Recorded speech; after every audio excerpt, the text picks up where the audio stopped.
Radhe Radhe friends, welcome back to my channel Bhakti with Meetu. आज हम आपके लिए लेकर आए हैं भाई दूज की कथा। कार्तिक शुक्ल द्वितीया को मनाया जाने वाला भाई दूज का त्योहार भाई बहन के अटूट प्रेम का प्रतीक है। मान्यता के अनुसार इस दिन यमुना ने अपने भाई यम को आदर सत्कार के साथ भोजन कराया था। भाई दूज का त्योहार 3 नवंबर यानी रविवार को मनाया जाएगा। आप सभी भाई बहनों को भाई दूज की हार्दिक शुभकामनाएं। भाई दूज के साथ ही पंच पर्व का समापन भी हो जाएगा। भाई दूज का त्योहार बहन और भाई के बीच प्रेम को दर्शाता है। भाई दूज के मौके पर बहन अपने भाई के माथे पर तिलक करती है और अपने भाई को सूखा नारियल उपहार स्वरूप भेंट देती है और मिठाई खिलाती है। बहनों को अपने भाई को उत्तर पूर्व की ओर मुख करके ही तिलक लगाना चाहिए। साथ ही भाई की लंबी उम्र और सुख समृद्धि की कामना करनी चाहिए। ऐसी मान्यता है कि भाई दूज के मौके पर जो भाई अपनी बहन से तिलक करवाता है और अपनी बहन के घर भोजन ग्रहण करता है, उसकी अकाल मृत्यु नहीं होती। आइए जानते हैं भाई दूज का शुभ मुहूर्त। भाई दूज पर भाई को तिलक करने का इस साल शुभ मुहूर्त दोपहर 1:10 से शुरू होगा और दोपहर 3:22 तक समाप्त होगा। आइए सुनते हैं भाई दूज की कथा। पुरानी कथा के अनुसार यमुना ने इसी दिन अपने भाई यमराज की लंबी आयु के लिए व्रत किया था और उन्हें अन्नकूट का भोजन खिलाया था। कथा के अनुसार यम देवता ने अपनी बहन को इसी दिन दर्शन दिए थे। यम की बहन यमुना अपने भाई से मिलने के लिए अत्यधिक व्याकुल थी। अपने भाई के दर्शन पर बहू यमुना बेहद प्रसन्न हुई। यमुना ने प्रसन्न होकर अपने भाई की बहुत आवभगत की। यम ने प्रसन्न होकर उसे वरदान दिया कि इस दिन अगर भाई बहन दोनों एक साथ यमुना नदी में स्नान करेंगे तो उन्हें मुक्ति प्राप्त होगी। इसी कारण से इस दिन यमुना नदी में भाई बहन के एक साथ स्नान करने का महत्व है। इसके अलावा यमुना ने यम से वचन लिया कि इस दिन हर भाई को अपनी बहन के घर जाना चाहिए। तभी से भाई दूज मनाने की परंपरा चली आ रही है। भाई दूज यानी यम द्वितीया पर यमराज को प्रसन्न करने के लिए बहनें व्रत भी रखती हैं। यमराज के वरदान के अनुसार जो व्यक्ति इस दिन यमुना में स्नान करके यम का पूजन करेगा, मृत्यु के पश्चात उसे यमलोक नहीं जाना पड़ेगा। यमुना को सूर्य पुत्री माना जाता है। यम द्वितीया के दिन यमुना नदी में स्नान करना और यमुना और यमराज की पूजा करना विशेष फलदायी माना जाता है। आइए अब सुनते हैं भैया दूज की कहानी। एक जाट था, एक भाट था। जाट की बहन थी, भाट की कोई बहन नहीं थी। भैया दूज का दिन आया। जाट ने कहा, आज भैया दूज है, मैं अपनी बहन के यहाँ जा रहा हूँ। भाट ने बोला, मेरे को तो कोई बहन नहीं है, मैं भी चलता हूँ। मैं किसी को मुंह बोली बहन बना लूंगा। वे दोनों चल दिए। आगे चलकर जाट अपनी बहन के यहाँ रुक गया। भाट ने देखा कि कुएं पर दो पनहारी पानी भर रही थी। आपस में बातें कर रही थी कि आज भैया दूज है, आज हमारा भाई आएगा, जल्दी जल्दी चलो। दूसरी बोली, मेरे को तो कोई भाई नहीं है, मैं किसको टीका करूंगी। भाट वहां पर ये सब बातें सुन रहा था। पनहारी पानी लेकर अपने घर चल दी।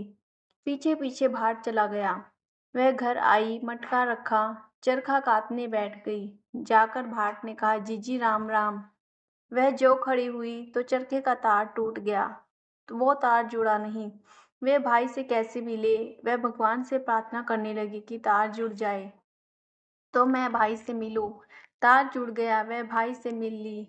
पड़ोसन को पूछने लगी कि आज मेरा भाई आया है तो चावल कैसे बनाऊं। पड़ोसन ने कहा कि तेल में चौका दे दे और घी में चावल चढ़ा दे। न चौका ही सूखे न चावल ही गले। भैया भूखा बैठा रहा। बाट मन में सोचता है कि मुंह बोली बहन है, सगी बहन होती तो अभी तक खाना खिला देती।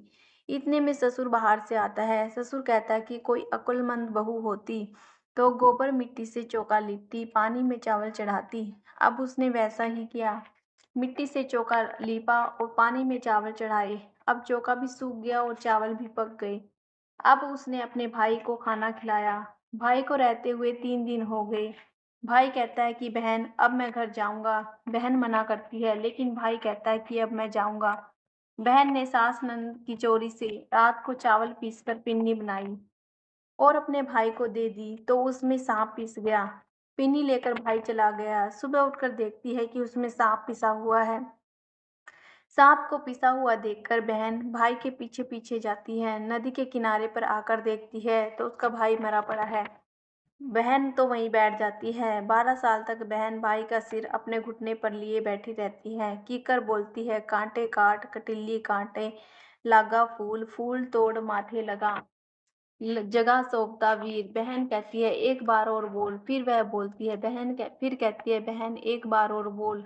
तो कीकर तीसरी बार बोलती है। तब बहन फूल तोड़कर भाई के माथे से लगाती है तो भाई खड़ा हो जाता है और कहता है बहन मैं तो बहुत सोया। बहन कहती है तुझे तो 12 साल हो गए सोए हुए।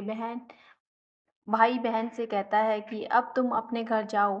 भाई मैं घर कैसे जाऊं, मुझे तो 12 साल हो गए। सेज भरतार छोड़ा, पूत पालने छोड़ा, दूध औंधता छोड़ा, घर से भागकर तेरे पीछे चली आई। अब तो भाई मैं तेरे साथ ही चलूंगी। वहां से दोनों भाई बहन चल देते हैं। रास्ते में बहन को प्यास लगती है। वह भाई से कहते हैं कि मुझे प्यास लग रही है। भाई बोला यहाँ पर कहीं पानी नहीं है। आगे चलते हैं तो बड़ा ही किवाड़ बना रहा था। भाई कहता है बहन वहीं से पानी पी आओ। जब वह पानी पीने जाती है तो बहन पूछती है कि यह किवाड़ किसके लिए घड़ रहे हो। बड़ई कहता है तुम अपना काम करो। नहीं मैं तो पूछ कर ही जाऊंगी। बड़ई कहता है कि एक बुढ़िया है, जब वह मरेगी तब उसकी छाती पर किवाड़ जड़ेंगे। वह पूछती है कि इसका क्या उपाय है। वह बोला कि उसके 7 बेटे थे, 6 रह गए, अब 7वें की बारी है। कोई बुआ हो या बहन हो जो सारे काम अशुभ करे तो उसकी माँ जिंदा रहेगी। बहन कहती है कि फिर इसका उपाय बताओ, क्योंकि उसका मुंह बोला भाई ही उस बुढ़िया का 7वां बेटा था। बड़े ही कहता है कि जिस वक्त लड़के की सगाई आए तो लोटे से कर दो, बान होवे तो भी लोटे से कर दो। जिस वक्त मोड़ बांधे तो उसकी जगह फूस का फुल्ला बांधे। दरवाजे से बारात नहीं निकाले, दीवार तोड़कर वहां से निकाले। मर्दाना भेष भरकर बहन बारात के साथ जाए। अब वह एक करवा ले और एक लाठी ले ले। जिस वक्त भाई पैरों पर बैठ जाए तो नाग आएगा, तब उस नाग को हंडिया में डाल ले। फिर नागिन आएगी तो उससे वचन भरवा लेना। जब वह वचन भर ले तब नागिन से कहे कि मेरे 7 भाई और 7 भाभियों को छोड़ दे। तो वह कहेगी पापिन हत्यारिन तूने मुझे ठग लिया, अब छोड़ती हूँ। तो उसने उसके 7 भाइयों और भाभियों को छोड़ दिया। तब 7 घोड़े और 7 डोले आए तो बहन सबको लेकर बारात के साथ वापिस आती है। बुढ़िया सोचती है कि जो मेरे साथ होता है वही होगा। 6 तो मर गए थे, अब 7वें की बारी है।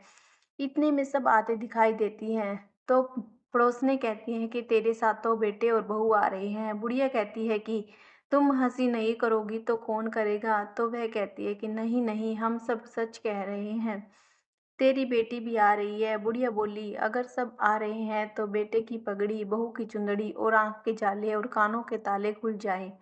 तब वैसा ही हो गया। फिर वह बुढ़िया को सारी कहानी सुनाती है तो सब खुश हो जाते हैं। माँ और भाई ने अपनी बहन को बहुत सारा धन देकर विदा किया। जैसा भाई उसको मिला वैसा सब किसी को मिले। राधे राधे।